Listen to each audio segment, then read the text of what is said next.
Good morning, everybody. Welcome to the Daily Huddle on Tuesdays, where we talk about relationships and communication. My wonderful co-host is not with us today, but I have someone else, Dr. Monikah Ogando. Welcome. Thank Who's you. also a Daily Huddle host.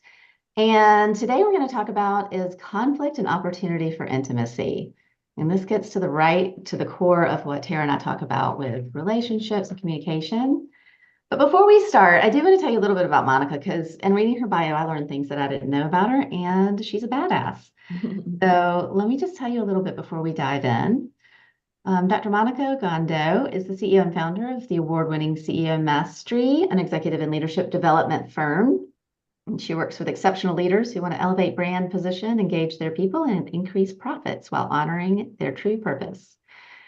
She is a multi-time book author. Is that how you say that? Anyway, she has several books and twice a TEDx speaker. And she keynotes in the areas of leadership, marketing, and communication. She has a background in finance. You hold 2 doctorates, one in psychology and one in comparative religions. And you've become a foremost authority in building sustainable, leveraged, and profitable enterprises. So welcome, Monikah. Thank you so much. I appreciate you. Yeah, well, and I want to dive in because this conversation started with another conversation that was about Grace Talks. Yes. And Grace, I want you to tell us a little bit about what Grace Talks are because I was fascinated to learn about it. And then how does that relate to conflict creating intimacy? Because often those are seen as sort of opposite. Well, whether in the corporate world, in the business world, or in personal relationships, we usually come up on some level of conflict. And at first, it starts like a low-level headache. It feels like there's just tension, there's unspoken communication, there may be some misunderstanding, there's some built-up resentment, et cetera, and it doesn't feel comfortable. And sometimes we'll go away and we'll either journal about it or tell a trusted friend or maybe hope that it'll pass, et cetera. But we don't actually full-on address whatever the conflict is until and unless there's some kind of blowout, until and unless there's no longer a way to avoid it. We tend to want to avoid it and make it go away, or maybe it's not a big deal, et cetera. We minimize our own feelings, we minimize the importance of it. But what happens when we engage in that kind of behavior is that it erodes trust. And we tend to be tentative. We kind of tiptoe around each other. And so I developed Grace Talks as a kind of a hybrid of other communication frameworks that came before, but they were missing an important piece. So you may have heard of nonviolent communication, that is used in restorative justice. You may have heard of fierce conversations, which is used a lot in corporate world. But Grace Talks, and I can tell you Grace is itself an acronym, starts at the pain, which is the part that most people like to avoid. Right. So a lot of times when we do fierce conversations or when we do nonviolent communication, we tend to just kind of like process the pain separately and then come without a tantrum, come very polite and fixed, and let's get a resolution, right? And so Grace Talk, the G in Grace stands for grievance. You begin with the grievance. I'm going to air out the grievance. Now, there's a way to do that so that it doesn't feel like you're vomiting on the other person, right? I always use the analogy of vomiting, however gross it may look sometimes. But if you think about physically vomiting, if you tell a friend I feel nauseous or whatever, they rush you to the bathroom with you and they pull your hair back and they're helping you, and you are the one that actually has to release all that stuff. And they're just witnessing. There's nothing that they have to do except hold space for you. And when you're done, and they make sure you're done, then there's some cleanup that happens. But they're not picking up pieces that you let go of and be like, what? When did you have corn? Nobody does that, right? Right. And so in the same way with Grace Talks, we've set it up so that when you set up the grievance, first you ask for consent, because sometimes people don't have the bandwidth to hear you grieve or vent. And also there's a way to restore grace, and restore itself is an acronym about ways in which you can support that vent. And just to give you a few, because we don't have a lot of time, Restore, it could be repeat back, it could be empathy, it can be a simulation, like simulating an apology, for example. Open And let it. me ask you a question. Do you do this with the person that you have the issue with, or this is what you If do? possible, Okay. if they're both equipped to do that, yes, but that's not necessary. Okay. Okay. A lot of times it's so emotionally charged that it's better to do it with somebody else. Right. Right. Sometimes the person is no longer alive. Sometimes you don't want to run the risk of, I have the Grace Talk tool, but you don't. So I don't want to Right. lost my job. Let me go do it with a trusted friend, that kind of thing. Okay. Yeah. And then the other part about it is that when you do it with somebody else, you're doing it to process your own emotional charge. You're not doing it to gossip. You're not doing it to get somebody on your side. You're not doing it to weaponize it against the person that you have the grievance about. You're doing it just to process your own emotional charge about something, to get to the root of something. So let's talk about what those letters mean, right? So the G Okay. is airing out the grievance. Mm-hmm. And as I said, there's a way to do that. First, you ask for consent, then you set it up, and there's a way to set it up. You know who's speaking. For example, when you understand that the only place a grievance can reside is in your ego and not your Mm-hmm. higher self, then you immediately know where you're speaking from. You're speaking from your ego. And your ego is the lowest part of you. It is the most dense, and it is not the one that has the biggest perspective. It's also not the part of you that's connected to the other person. So immediately you're coming from an adversarial position, from an othering, right? Mm-hmm. So that gives you enough perspective to know, like, okay, this is not the full story of who we are. Mm-hmm.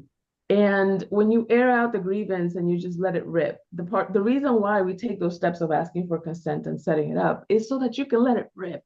Because a lot of times people hold the grievance and they just want to be polite about it. It's like, I don't mean it this way, and I don't mean to be rude, and I don't mean to just let it rip. Be poisonous, be venomous, go for the jugular, go for the low blow, because it's all going in the toilet. We're going to flush it. Nobody's going Right. to look at it. Nobody's going to hold on to it, right? Okay. And Okay. so, and sometimes if you're doing it with the person who the grievance is about, sometimes that's hard to hear. Yeah, I would think so. I would think so. And I do want to hear, let's get the acronym first so that we can then go through because it's, Yeah. yeah, I've got So so many questions. once you've aired out the grievance and you've gone through the restore points to restore grace back to the relationship, Right. and one of the ways that we do that is, again, we grade where we are. So for example, I may be at a level 10. I'm at level 10. I'm like in a Okay. murderous rage. I'm about to kill you. Mm-hmm. And the whole point of airing out the grievance and going through those restore points is to get you to a level 0. Mm. You Okay. won't be able to move to the next level, to the next steps in the grace talk if you're not at a level 0. Sometimes Okay. you may have the time, sometimes you may not. It may be 0 today, and I may get re-triggered tomorrow. Who knows, right? Right. So once you get to a 0, then the R is the root. So now we're digging at the root. When did this first happen? Okay. A lot of times people think when someone triggers you, that means that they have done something to you. No, they didn't. They were just lifing, you know? Mm-hmm. Catherine was just Catherine in. Mm-hmm. And it just so happened that whatever it was that you said or did pushed a button that was already there. Mm-hmm. So when we're digging up the root, what we're asking is, where did that button first get there? Right. So to use an example, if I have a grievance about, let's say you and I were supposed to meet for coffee and you were half an hour late, Mm-hmm. and I have a trigger about tardiness. Well, where did that first start? That started because when I was 6 years old, my father used to have to go to pick me up from school, and he was always late. And I felt like abandoned. I felt unimportant. I felt embarrassed because all the kids were gone. And here I am waiting for dad. And where is he? So when you're late, now it triggers that feeling of unimportance, of neglect, of abandonment, et cetera, et cetera. So it's not Right. the traffic in Atlanta that's the problem. Right. Right. It's Okay. the sense of abandonment. That's the root, right? Right. And so when you can dig up the root, then you can increase the grace that you have for the other person. Mm-hmm. Because this is not dad abandoning me at a bus stop. Mm-hmm. This is just my friend Catherine who was late to a coffee date. That's it. Yeah. Right? We Right. put things in perspective. And then we move to the A, which is accountability. How did I create this experience? Now, accountability doesn't mean how did I make Catherine late in this example, right? There's some things that are beyond your control, Mm-hmm. but you do have full control about how you experience those circumstances. Mm-hmm. So how did I immediately go to anger and indignation instead of actual concern, because you could have been late because you were in an accident. Mm-hmm. Do I not care about your well-being? Why did I go to this Catherine being late again? Da, da, da.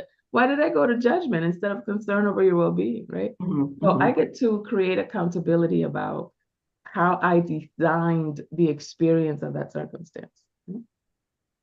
And then we go to the C. The C is create a new agreement. Okay.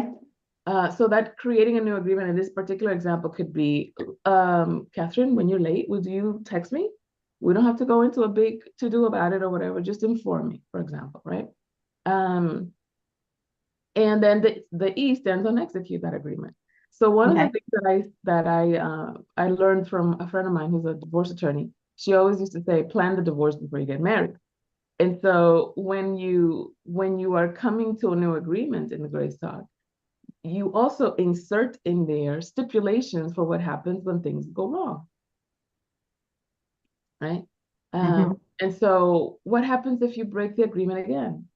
And what happens if you can't do the thing that helps to mitigate breaking the agreement again? So what happens if you Right. can't call?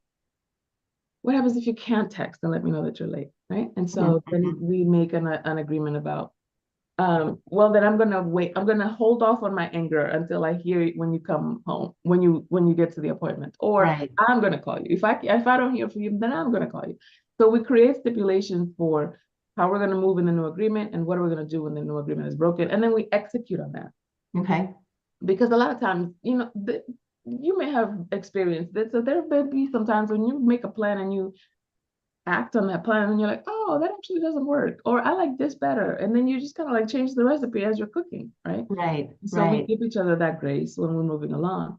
The assumption out of Grace Talk is that we're in this together. Okay. Sometimes we approach relationships like you are doing something to me. We are on opposite sides of the table. I have to correct or govern you, versus we're in this together and we're both exploring what it is like to navigate this dynamic that we have Mm-hmm. with each I'm other. really, yeah, I love it. And I'm really struggling with, like, I have a recent situation where I don't think somebody could get to this place with me in a conversation. Like, it would not be somebody I choose to have it with. Yeah. So I understand it can be done elsewhere, but what is the impact? So, like, talk a little bit about that. If I do it on my own and I do it over here, it's a little hard for me to imagine that that heals it over here. I mean, I kind of know that, but how does that work? Well, on a personal level, for you, it gives you empathy and perspective for the other person. Because Okay. when you understand where your root is, how you created this, where the original trigger came from, Hmm. then it's easier to hold somebody harmless. you know, Right. like, Right. oh, they just jumped on a button that was already here, right? Right. So it's not like the offense, it's not like the letdown, the disappointment, the betrayal, the whatever, words that we use to express how important and how deep the wound was. Because you understand the wound was already deep because somebody was already digging in it, Hmm. right? Hmm. Okay. So that's the first thing. It gives you empathy and a little bit of distance and perspective with the other person. The other thing is that it gives you pause. And what I mean by that is that the next time somebody does something like that, before you immediately jump to reactive or being offended or getting defensive, etc., you pause and before you give it meaning, because we're reacting to the meaning, we're not reacting to the thing. Hmm. Hmm. And so that pause can save a lot of friendships. It can save a lot of jobs, opportunities, and projects, and right. So that also is an advantage for you. And then the third thing that I'll say is if and when you do it with the person that did trigger this particular grievance, and you let them know, they may not necessarily know all of these pieces, but if you let them know that you yourself are going through a process and that all Hmm. you need for them to do is witness you, right? Um, then when they watch you go through that, it creates trust and intimacy because one, they may not have been aware that they offended you to the depth that they did. And so for you to let them know creates a level of authenticity and disclosure and intimacy that wasn't there previously. And for you to take full responsibility of how you got offended, what you made up about it, where the root was, what you're going to do about it, the new agreement that you want to engage in, et cetera. It feels like this is adulting. Right. It's It's like empowering. safe, it feels trusting, it feels, like okay, we can actually move through conflict to a state of grace, and we don't have to be afraid of it. We can actually fight well Right. It feels so and not have it hard. be a threat. Mhm. I don't know about you. I wasn't taught this. They don't teach this in school. You know what Yeah, I mean? Although they yeah, should. But it does feel hard, even though it feels so natural the way you describe it, that actually, duh, we're all going to be in conflict at some point. How do we resolve it in a way that works for everybody, as opposed to right. me going away and seething, ignoring you and cutting you out of my life? Yes, You know? yes, yes, that's right. And it also invites you to own all parts of you.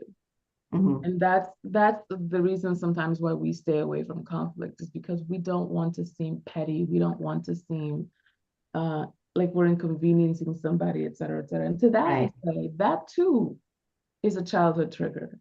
There was a Hmm. point in some of our childhoods where you may have gotten validation or love based on how unbothersome you were, Hmm. right? And if you could just keep your mouth shut and not cause too much trouble and not be a pain in the butt and not, always have something to say, et cetera, then that's how you got approval. That's how you got love. And that's how you became the benchmark for maybe for an older or a younger sibling. Like, why can't you be more like Catherine? Look at her. Hmm. Hmm. She doesn't complain as much, or she doesn't bitch as much. Da, da, da, da.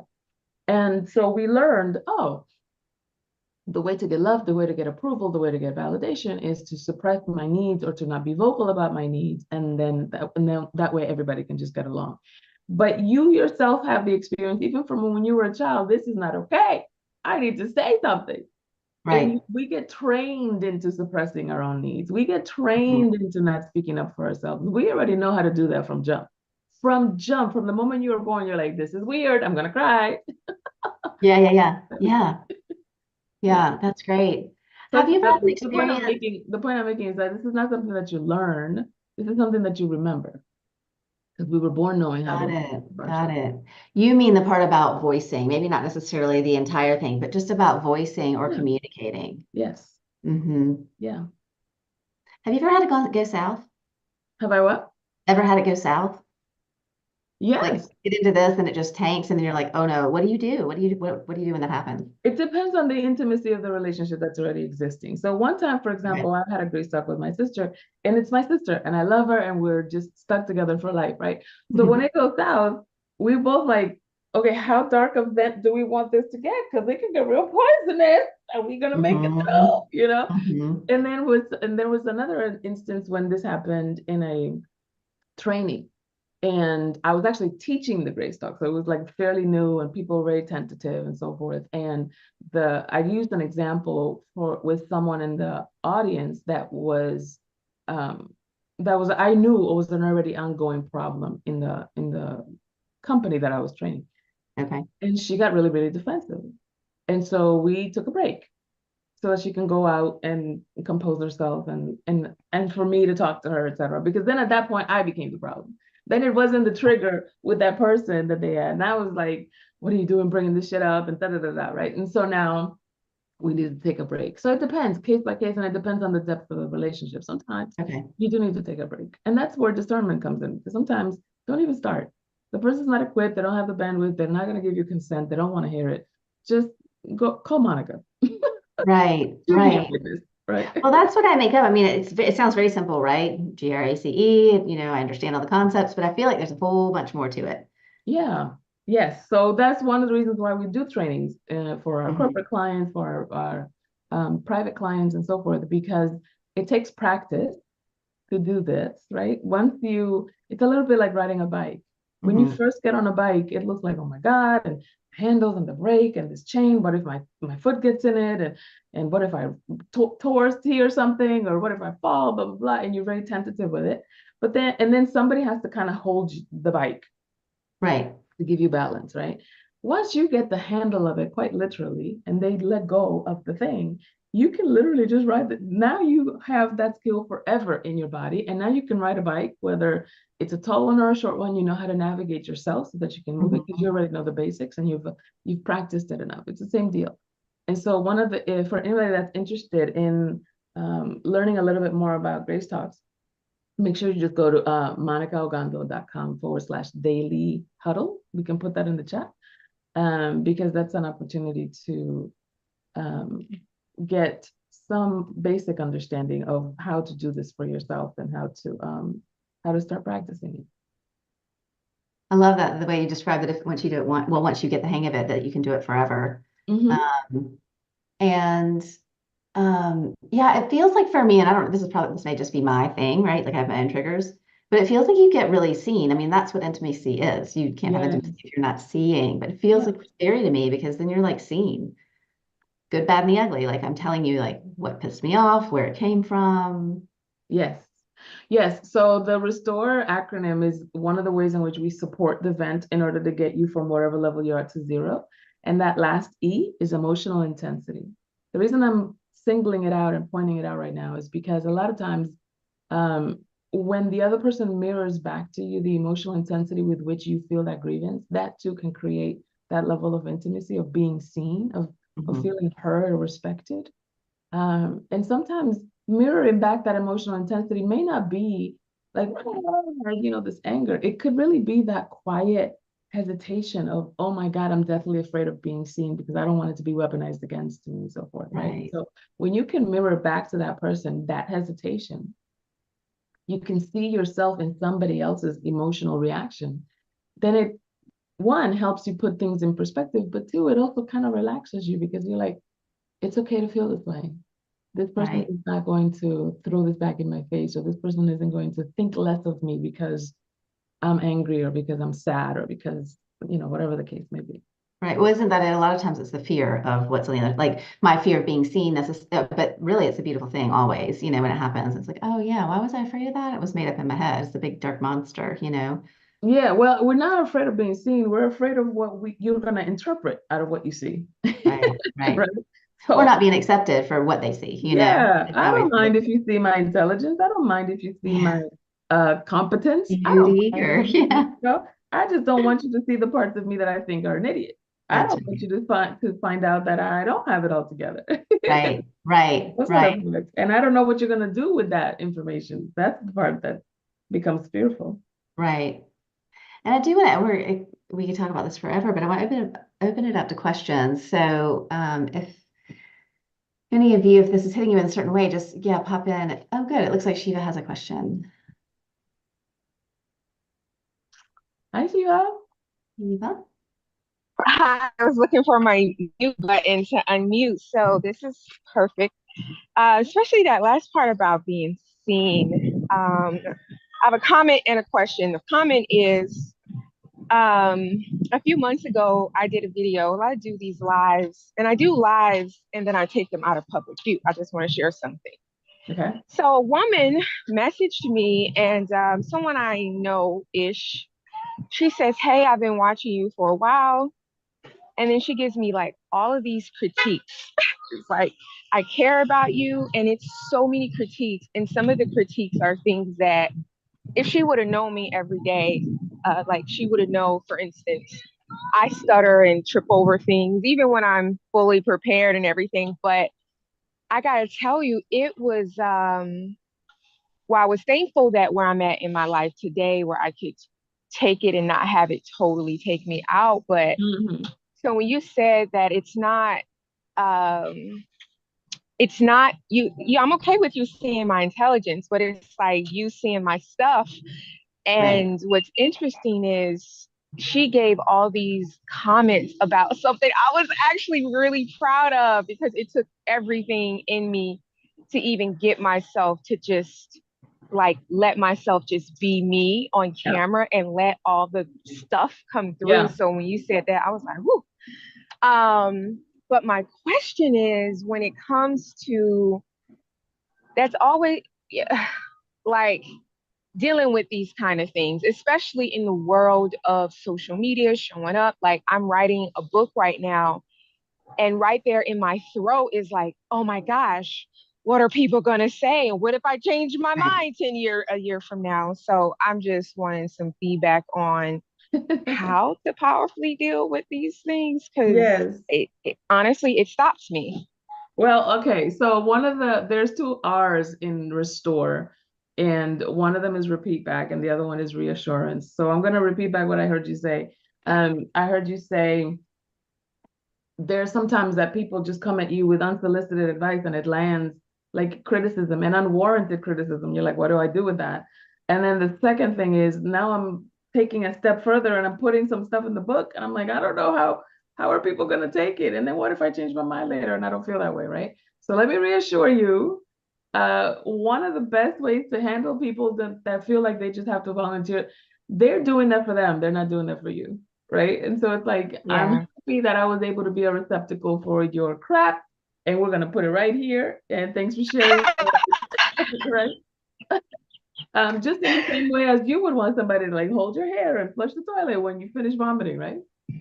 Right. We're gonna do that for them. And then the second thing, to reassure you, that's what second printings and second editions and third editions are for, because you have more data and you want to Right. put other stuff in the next version, the next iteration of your book. So don't let that hold you. It does not have to be a complete and total and final thought. You allow yourself to evolve in that way.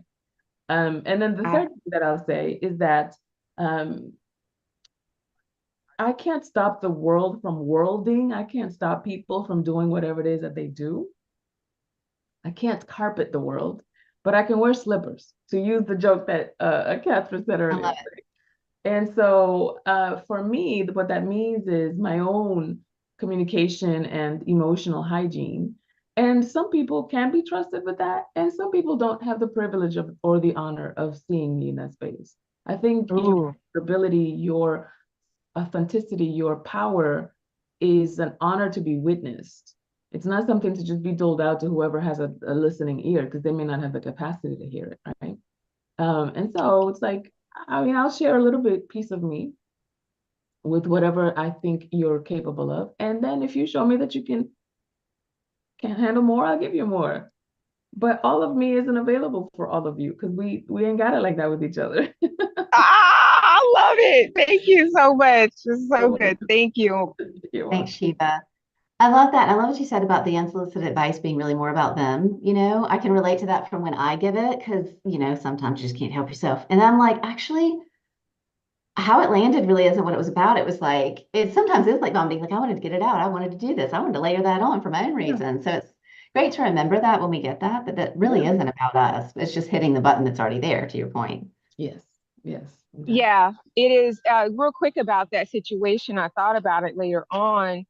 She's significantly older than me, Hmm. and the world of social media and sharing things and kind of letting your mess just kind of be out, I'm pretty sure is like unimaginable to her. Because one of the things she said is no way you should start a live without knowing every specific thing. If you don't remember a book, don't try to even bring it out, Mm. and I'm like, Oh, goodness. oh, Yeah. yeah. Yeah, it's So, a yeah. different level of respectability, and I'm glad you picked up on the generation nuance there, because yeah, sometimes people hear it differently and interpret it differently. Yeah. Yeah. Well, this has flown by. I love thank you so much for gracing us with your presence Hey. today. Yeah, and for sharing it. If there were one thing before we go into our 7 tenets, if there were one thing that you could leave us with today, besides go to your link and learn more, which I think is amazing, what would it be? We all deserve grace. Oh, Yeah, and the space of safety that you would have wanted somebody to be for you, be that for yourself and be that for other people, so that because they may not know how to be the space for grace on somebody else, so you get to teach them. And the best way to teach them is to be it, to walk it. yeah, I love that. I love it. It's like give more. Look at it. Look at what you're giving versus what you're getting out of it, and I think that can change the dynamic, which is exactly what you're saying. Yes, absolutely. Great. Thank you so much, Dr. Monica. Thank you for having me. And we're going to close out today with our 7 tenets, as we always do. Love, love with your whole heart. I think I might be breaking up, but hopefully you can hear love No, through it you all. can. Yeah. Good. Laugh. I want you to laugh. Throw your head back. Wear some banana slippers. And stress less. Relax. Get your sleep. Eat your plants. Your body will thank you. Give of your spirit, of all of the gifts that you have. Share them with the world. And move that body. Move what your mama gave you. Keep it. And we'll see y'all next time on the Daily Huddle. Thank you all for joining us today. Thanks, everybody. Thank you, Catherine. Thank you, Doc. Good to see you. You too. Thanks, Dan. Love it.